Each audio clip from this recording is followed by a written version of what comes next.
விஜய்க்கு ஓட்டு போடலன்னா செத்துருவேன், நான் உயிரோடவே இருக்க மாட்டேன் அப்படின்னு மிரட்டக்கூடிய குழந்தைகள். நானும் சாவுக்காக ரெடியா இருக்கேன். எப்ப வேணா நானே சுட்டுவேன். விஜய் மாமாவுக்கு ஓட்டு போடலன்னா நான் சாப்பிடவே மாட்டேன் அப்படின்னு அழுகிற குழந்தைகள்.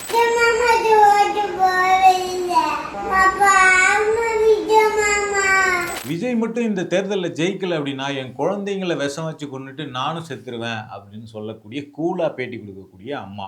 மு.க. ஸ்டாலின்லாம் வந்து உட்காந்தாருனா நாங்களே பிள்ளைகளும் மருந்து ஊத்தி கொண்டுறோம், நாங்களும் மருந்து குடிச்சே செத்துறணும். இதெல்லாம் தமிழ்நாட்டில் இதுவரைக்கும் எந்த தேர்தலையும் பார்க்காத புதுமையான விஷயங்கள் இந்த தேர்தலில் தமிழ்நாடு பார்த்துக்கிட்டு இருக்கு. ஸோ இது சம்பந்தமா ரிட்டையர்ட் ஜஸ்டிஸ் கிருபாகரன் அவர் வந்து ஒரு முக்கியமான பிரஸ் மீட் கொடுத்திருந்தாரு. அதில் ரொம்ப ஒரு இம்பார்ட்டன்டான கன்சர்ன் இருந்ததை கவனிக்க முடிஞ்சது. இந்த தேர்தல் ரிசல்ட் நாள் வர்ற அன்னைக்கு அதுல இருந்து பல அபாயகரமான அதிர்ச்சிகரமான சம்பவங்கள் நடப்பதற்கான வாய்ப்புகள் இருக்குது அப்படிங்கிறத சோசியல் மீடியாவில் வரக்கூடிய வீடியோக்கள் எல்லாமே உணர்த்துது அப்படிங்கிறது ரொம்ப முக்கியமான ஒரு கன்சர்ன்.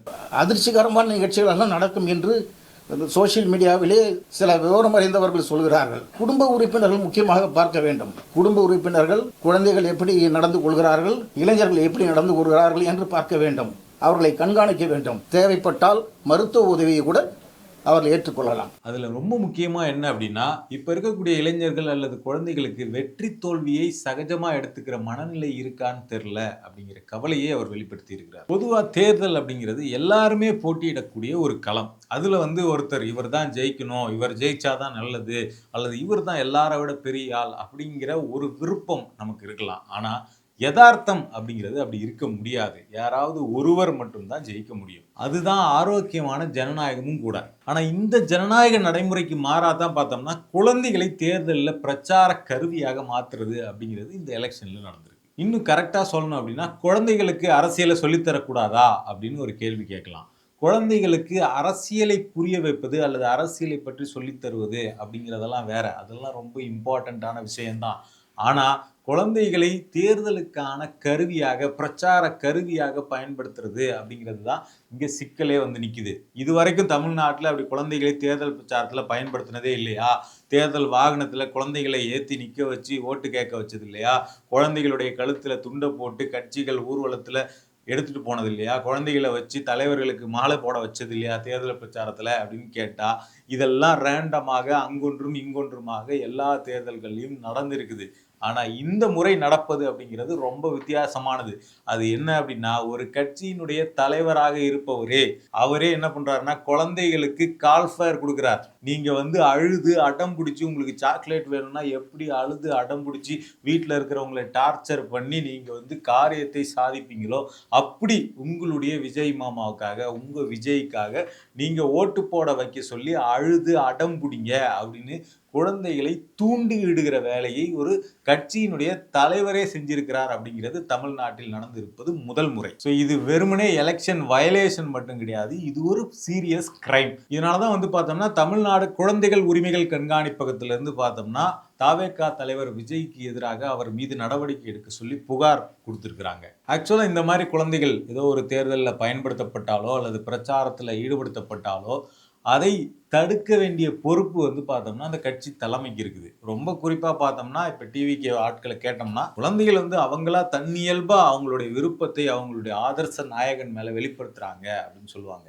ஆனா ஒருவேளை அப்படி ஒரு கேம்பெயின் வந்து ஆர்கனைஸ்டா நடத்தப்படலை அப்படின்னு அவங்க சொல்றது உண்மையினே எடுத்துக்கிட்டாலும் கூட விஜய் அவருக்கு என்ன பொறுப்பு இருக்குது அப்படின்னா, சமூகத்துல ஒரு பொறுப்பான தலைவராக அவர் என்ன பண்ணணும் அப்படின்னா, குழந்தைகளை நோக்கி குழந்தைகளை இந்த மாதிரி தேர்தல் பிரச்சாரத்தில் ஈடுபடுத்தாதீங்க, குழந்தைகளுக்கும் அரசியலுக்கும் சம்பந்தம் இல்லை, அரசியலை புரிந்து கொள்ளக்கூடிய வயது அப்படிங்கிறது அவர்களுக்கு இல்லை, இந்த வயசு அவங்களுக்கு அப்படிங்கிறது படிக்கக்கூடிய வயசு, இந்த வயசு அப்படிங்கிறது அவங்க விளையாடக்கூடிய வயசு, இந்த வயசுல அவங்க கிட்ட அரசியலை கலக்காதீங்க, அரசியலில் குறிப்பா தேர்தலில் அவங்கள பயன்படுத்தாதீங்க, ஈடுபடுத்தாதீங்க. இது வந்து குழந்தைகளுடைய எதிர்காலத்தை பாதிக்கும். குழந்தைகளுடைய எதிர்காலத்தின் நலனை கருதி நீங்க யாரும் இந்த மாதிரியான ரீல்ஸ் போடுறதையோ இல்லை எனக்காக குழந்தைகளை வைத்து பிரச்சாரம் செய்வதையோ தவிர்த்திடுங்கள். குழந்தைகள் நீங்கள் படிக்கிற வேலையை பாருங்கள் அப்படின்னு சொல்லிட்டு பெற்றோர்களுக்கும் குழந்தைகளுக்கும் ஒரு சீரியஸ் அட்வைஸை கொடுத்திருக்க வேண்டிய இடத்தில் இருக்கிற விஜய் அதுக்கு மாறாக குழந்தைகளை தூண்டிவிடக்கூடிய ஒரு நபராக மாறி போயிருக்கிறார் அப்படிங்கிறது தான் இந்த தேர்தலில் நடந்த மோசமான செயல். இதுல இன்னொரு பக்கம் எடுத்துக்கிட்டோம் அப்படின்னா, எதிர்க்கட்சிகளை, அதாவது தாவேகாவுக்கு எதிராக இருக்கக்கூடிய கட்சிகளை எல்லாம் வந்து பார்த்தோம்னா குழந்தைகளை வச்சு மார்க் பண்றது அப்படிங்கிறதையுமே சில பெற்றோர்கள் பண்ணியிருக்கிறாங்க. இதெல்லாம் வந்து குழந்தைகளுக்கு என்ன விதமான இம்பேக்டை கிரியேட் பண்ணும் அப்படின்னு புரிஞ்சிருக்கிறாங்களா இல்லையா அப்படிங்கிறது கூட தெரியல. ஏன்னா ஒரு ஆன்லைன் புல்லிங்க்கு வந்து பார்த்தோம்னா ஒரு குழந்தை உள்ளாக்கப்பட்ட அந்த குழந்தையினுடைய மனநிலையில் அது எப்படிப்பட்ட ஒரு சிதைவை ஏற்படுத்தும் அப்படிங்கிறத சம்பந்தப்பட்ட பெற்றோர்கள் கூட புரிஞ்சுக்கல அப்படிங்கிறது தான் ரொம்ப ரொம்ப கவலைக்குரிய விஷயம். இப்போ மேட்ருக்கு வருவோம். மே 4ஆம் தேதி ரிசல்ட் வரப்போகுது. இந்த ரிசல்ட், அதாவது குழந்தை விஜய்க்காக அழுது அடம்பிடித்த குழந்தைகள் அல்லது விஜய்க்காக நான் செத்துருவேன் அப்படின்னு ரீல்ஸ் போட்ட சிறுவர்கள், இவங்களுடைய பாதுகாப்பு மே 4ஆம் தேதி என்னவாக மாறப்போகிறது அப்படிங்கிறது தான் மிக முக்கியமான கேள்வியாக ஜஸ்டிஸ் கிருபாகரன் மட்டுமில்ல பல சமூக அக்கறை கொண்டவர்கள், குறிப்பாக குழந்தைகள் நலனில் அக்கறை கொண்டவர்கள் எல்லாருக்கும் எழுந்திருக்கு. ஏன் அப்படின்னா இந்த தேர்தல் பர்டிகுலராக பார்த்தோம்னா ஒரு மக்கள் பிரதிநிதிகளை தேர்ந்தெடுக்கக்கூடிய ஒரு களம், அரசியல் களம் அப்படிங்கிறத தாண்டி இது ஒரு எமோஷ்னல் மற்றவங்களுக்கு தான் இது எலெக்ஷன், எங்களுக்கு இது ஒரு எமோஷ்னல் அப்படின்னு ஒரு பிரச்சார வகை யுக்தி கடைபிடிக்கப்பட்டு பார்த்தோம்னா இது வந்து மோர் பர்சனலாக இந்த தேர்தல், குறிப்பாக சிறுவர்களுக்கு, சிறுமியர்களுக்கு மோர் பர்சனலாக இந்த தேர்தல் அப்படிங்கிறது மாற்றப்பட்டிருக்கு. இன்னும் குறிப்பா சொல்லணும் அப்படின்னா ஒரு எக்ஸாம் எழுதுறாங்க, அந்த எக்ஸாம்ல பாஸ் ஆர் ஃபெயில் அப்படிங்கிற ஒரு படபடப்பு, ஒரு நிலை ஒரு குழந்தைக்கு இருக்கும் இல்லைங்களா, அந்த மாதிரியான ஒரு மனநிலையை இந்த தேர்தலை மையப்படுத்தி குழந்தைகள்கிட்ட உருவாக்கியிருக்காங்க. ஸோ ஒரு எக்ஸாமுக்கும் தேர்தலுக்கும் இடையிலான வித்தியாசம் ஒரு குழந்தைகளுக்கு தெரியவுமா அப்படின்னு கேட்டால் தெரியறதுக்கு வாய்ப்பு இல்லை. ஆனால் பெற்றோர்களுக்கு தெரிஞ்சிருக்கணும். ஆனால் இங்கே வந்து துயரமான சம்பவம் என்னன்னா பெற்றோர்களும் இதில் பார்ட்னராக இருந்திருக்கிறாங்க அப்படிங்கிறது தான். ஒரு எக்ஸாமில் நம்ம வீட்டுக்குள்ளேயே உட்காந்துக்கிட்டு நம்ம நல்லா படித்தோம் அப்படின்னா நம்ம பாஸ் ஆகிடலாம், வேறு யாருடைய துணையும் அதுக்கு ஸ்பெஷலாக தேவையில்லை. ஆனால் ஒரு தேர்தலில் அப்படியெல்லாம் வீட்டுக்குள்ளே உட்காந்துக்கிட்டு பர்ஃபார்ம் பண்ணிலாம் ஜெயிச்சிட முடியாது. நீங்கள் மிகப்பெரிய எவ்வளோ பெரிய சூராதி சூரனாக வேணும்னா இருக்கலாம், எவ்வளோ பெரிய சூப்பர் ஸ்டாராக வேணும்னாலும் இருக்கலாம். நீங்கள் தேர்தலில் ஜெயிக்கணும் அப்படின்னா மக்கள்கிட்ட வேலை செய்யணும். தனிநபர் சாகசங்கள்லாம் வெற்றியாக மாறிட முடியாது. மக்கள்கிட்ட திட்டு வாங்கணும், மக்கள்கிட்ட வாழ்த்துக்களை வாங்கணும், மக்களோடு தொடர்புல இருக்கக்கூடிய, வலுவான தொடர்புல இருக்கக்கூடிய நிர்வாகிகளை ஒவ்வொரு பகுதியிலும் ஒவ்வொரு ஊர்களிலும் பார்த்தோம்னா நியமித்து அவங்கள வலுப்படுத்தணும். ஸோ அதன் மூலமாக இவங்களுக்கு ஓட்டு போட்டால் நமக்கு வந்து வாழ்க்கை சிறப்பாக இருக்கும், நம்மளுடைய பாதுகாப்பு சிறப்பாக இருக்கும் அப்படிங்கிற நம்பிக்கையை செயல்பாட்டின் அளவில் மக்கள்கிட்ட உருவாக்கணும். அதாவது வாய்மொழி அளவில் அல்லது ஒரு பிம்பத்தின் அளவுல இருந்து அந்த நம்பிக்கையை உருவாக்கினா அது ஒரு ரொம்ப ரொம்ப டெம்பரரி மெஷராக தான் இருக்கும்.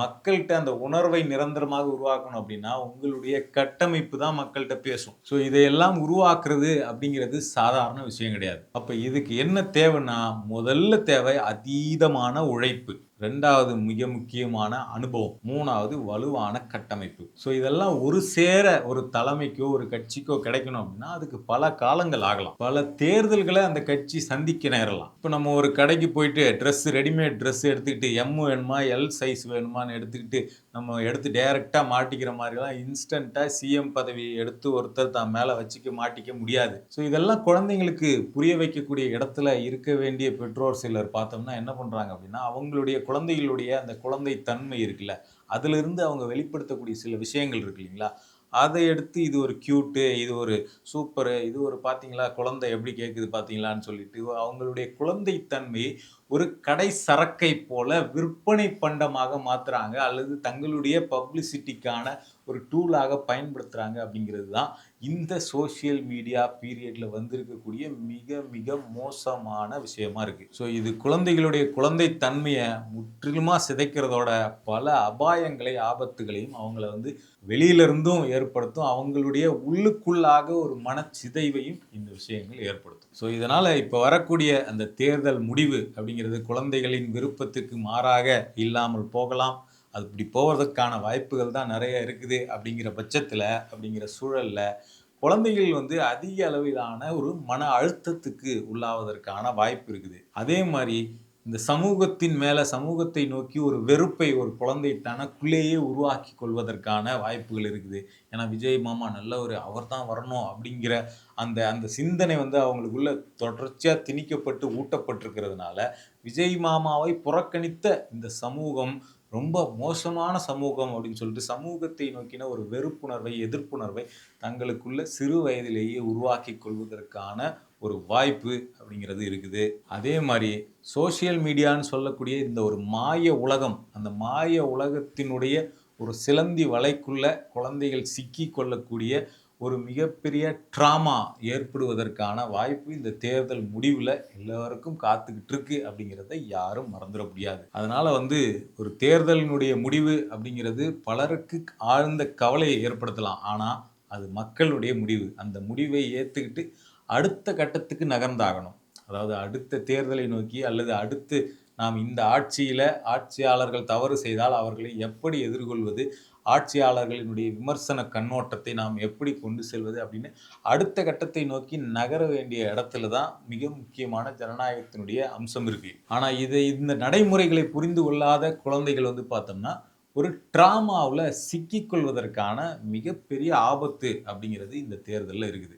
இன்னும் சொல்லணும் அப்படின்னா விஜயினுடைய தலைவா படம் ரிலீஸ் ஆகிறதுக்கு டிலே ஆனதுக்காகவே பார்த்தோம்னா இங்கே தற்கொலை செய்து கொண்ட இளைஞராக ஒரு ரசிகர் விஜய்க்கு இருந்திருக்கிறார். அப்போ அப்படிப்பட்ட அபாயங்கள் இந்த டிவிக்கே தான் ஜெயிக்க போகுது, விஜய் தான் சிஎம் ஆக போகிறார் அப்படிங்கிற அவங்களுடைய எதிர்பார்ப்பு நிறைவேறாமல் போனால் இங்கு என்ன விதமான விபரீதமும் ஏற்படலாம் அப்படிங்கிறத தான் சோசியல் மீடியாவில் வெளிப்படுத்தக்கூடிய அந்த இளைஞர்களினுடைய சிறுவர்களினுடைய அந்த ரீல்ஸ் உள்ளிட்ட இந்த விஷயங்களெல்லாம் பார்த்து ஓய்வு பெற்ற நீதிபதி கிருபாகரன் அவருடைய கவலையை வெளிப்படுத்தி இருக்கிறார். அது மட்டும் இல்லாமல் அவர் என்ன சொல்லியிருக்கிறார் அப்படின்னா, எல்லா அரசியல் கட்சிகளுமே எந்த பாகுபாடும் இல்லாமல் வெற்றி தோல்வி அப்படிங்கிறது இந்த அரசியலில் ஒரு சகஜம், இதை நம்ம இந்த முடிவை நம்ம ஏற்றுக்கிட்டு அடுத்த கட்டத்துக்கு நகர்ந்தாகணும், இதை ஒரு பர்சனலான லாஸாக கருதி எந்த விபரீதமான முடிவுக்கும் செல்லாதீர்கள் அப்படிங்கிற ஒரு மாதிரியான ஒரு அறிக்கையை நீங்கள் எல்லா தலைவர்களும் வெளியிடணும் அப்படிங்கிற அந்த விஷயத்தையும் அவர் முன் வச்சிருக்கிறார். ஸோ அவர் சொல்றதை தாண்டி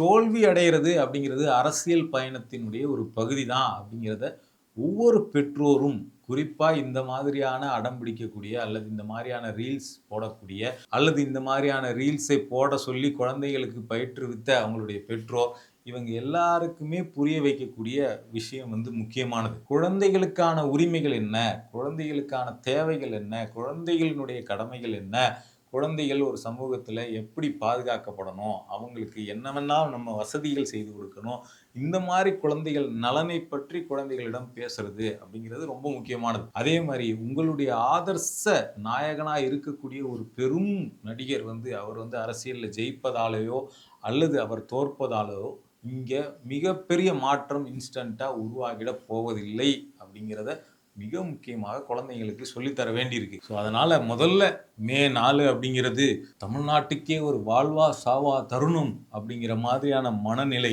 உங்களுக்கு இருந்தாலோ அல்லது உங்கள் குழந்தையினுடைய மனதில் அப்படி ஒரு மனநிலை பதிய வைக்கப்பட்டிருந்தாலோ அந்த மனநிலையிலிருந்து முதல்ல வெளியேறுங்க, உங்கள் குழந்தைகளையும் மீட்டு கொண்டு வாங்க. அதுதான் ரொம்ப ரொம்ப முக்கியமானது. தொடர்ச்சியாக இந்த மாதிரியான தகவல்களை தெரிஞ்சுக்க யூ-டர்னை சப்ஸ்கிரைப் பண்ணுங்கள்.